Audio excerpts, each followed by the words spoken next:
پورته ته ښار هلته مې خپل ځای ما دا ته مستري ته معلومات موټر مستاجر راونیسه در په درې د سهار د ماښام دننه یوه پیره چې مې د لمنه سره بار کړي دغه ته مې کلات هغه مې هلته خالي دا بله پیره چې مې را بار کړي هغه خدای تعالی پاک فکر څه هغه به زه ونیولم دا بوګه ته پس را بیا موټر راسره ننیستې بېرته بیا یو ساعت دوه ساعته بعد راویستې وخت دا موټر دې بس ولاکه مې ورته نه ور دي ولاکه په خبر یم ولاکه مې معلومات سره شته دا موټر له هلمند سره روان سوی و او موږ په دامان ولسوالي کندهار ولایت مربوط ولسوالي چې دلته مو ونیول او دوی قصد درلودی چې دغه مهمات د دې وطن هغه سرمایه چې موږ بولو د پاکستان ته انتقالول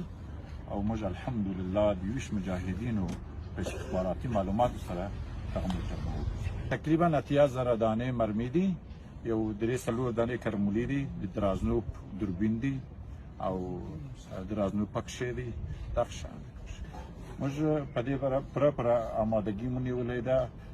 مجاهدین مو ورته معذف کړی ده د الله په فضل سره یوه دانه مرمي هم بل هیواد ته اجازه نه ورکوو چې څوک یوسي او که چیرې